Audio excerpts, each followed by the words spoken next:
Hello and welcome to College Life News. My name is Heather and you are watching the very first episode ever of College Life News. You may be wondering what exactly College Life News is.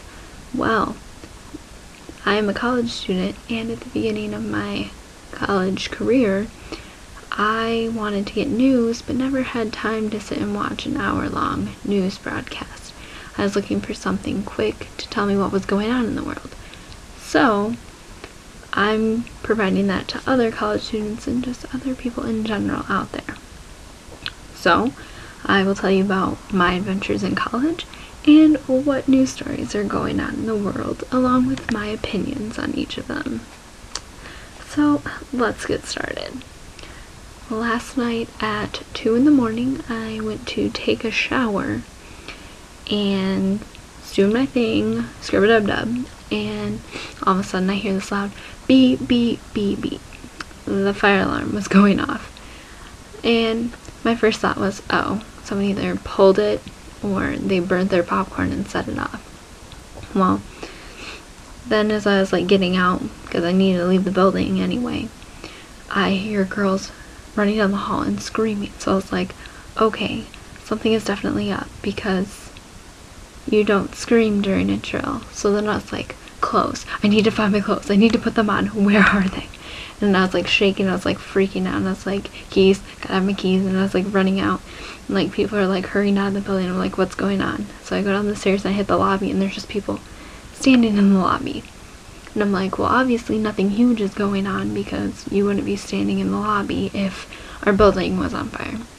As it turns out, one of the guys on our floor was making pizza rolls and they didn't catch on fire, but there was a lot of smoke or something, I guess. I don't know how they did it, but they set off the fire alarm and I had to end my shower early. Everyone was in the lobby making fun of me. They were like, you look like you just got out of the shower. And I was like, yeah, I did. They thought it was the funniest thing they had ever heard. Okay, another thing that has been going on here at college is the other night in my creative writing class, we were given an assignment because we're studying poetry, and our assignment was to find song lyrics that were just poorly written, horrible mashups of words that we just could not stand. And pretty much it was a race out of the room to get back to our computers to blog our least favorite song lyrics, because the first one to everyone's mind was the song Friday, which you may have heard by Rebecca Black. If you haven't, you may just be living under a rock, because it is everywhere. Basically, it's getting criticized everywhere.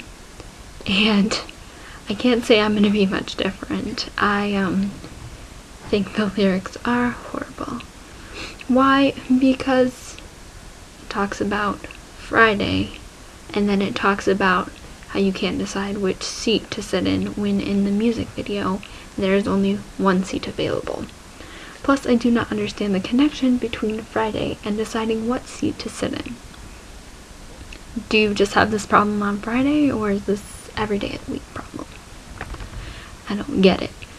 But at the same time, I can see it's a very catchy beat. You hear it and it gets stuck in your head. And I think it would be a decent song except for the fact of her voice. And it's not exactly her voice that is the problem. It's something I learned in choir, that when you sing, you cannot it's all about your vowels. You can't spread your vowels, which basically means you can't smile when you sing, because it just makes the song horrible.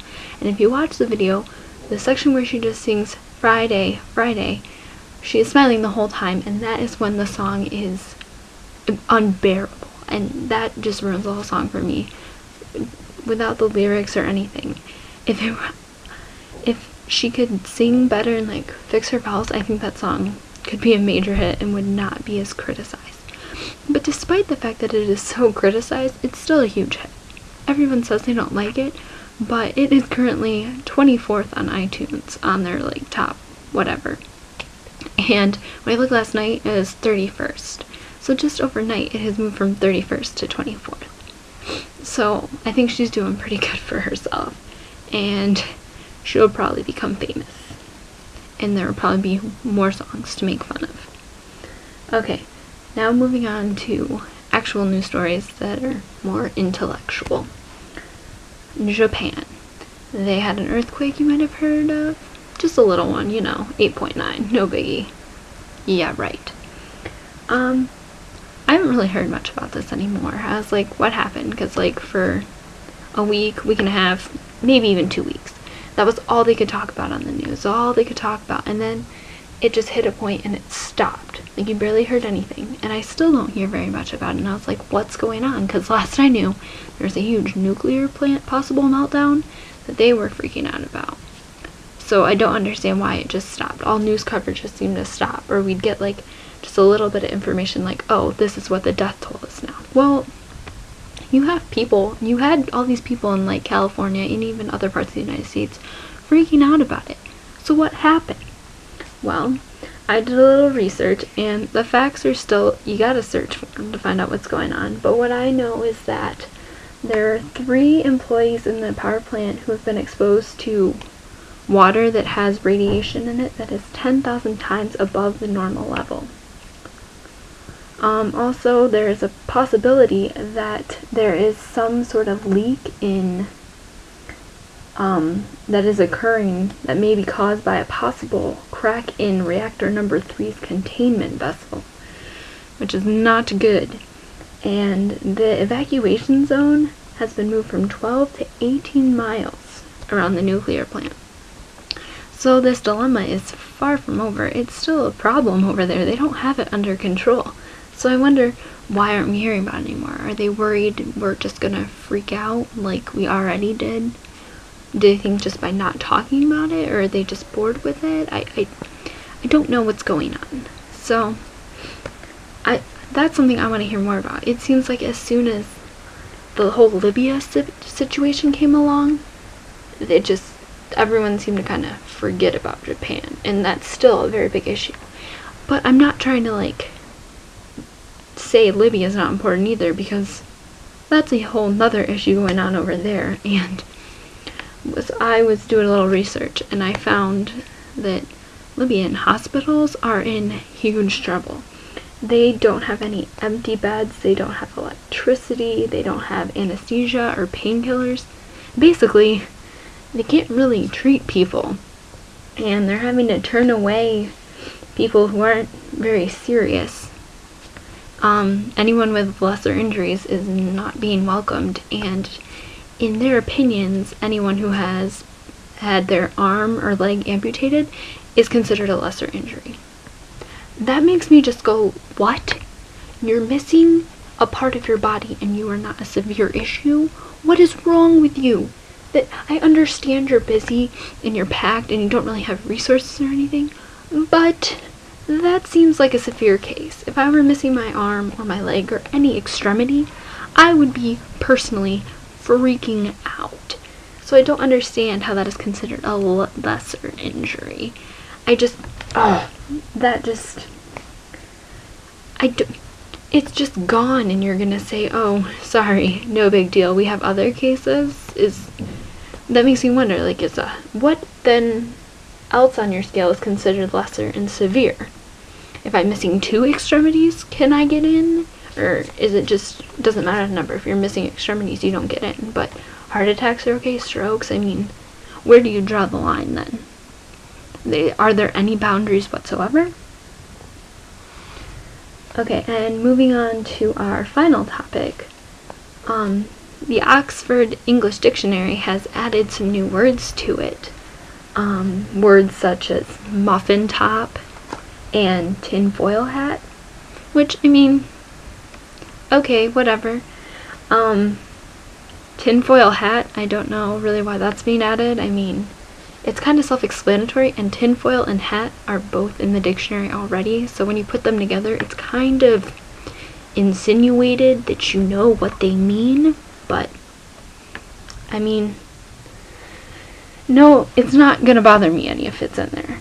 But the next 2 are kind of I don't get.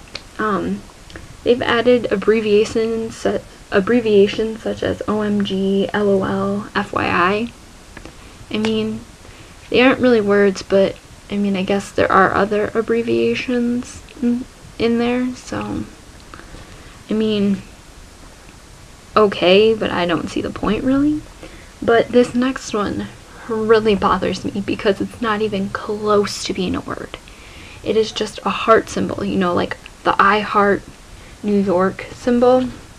That it's just a heart. That's not a word. That's not even close to a word. And I'm gonna laugh when students go to their English teachers and like having LOL in their papers and these things, and what does the teacher say?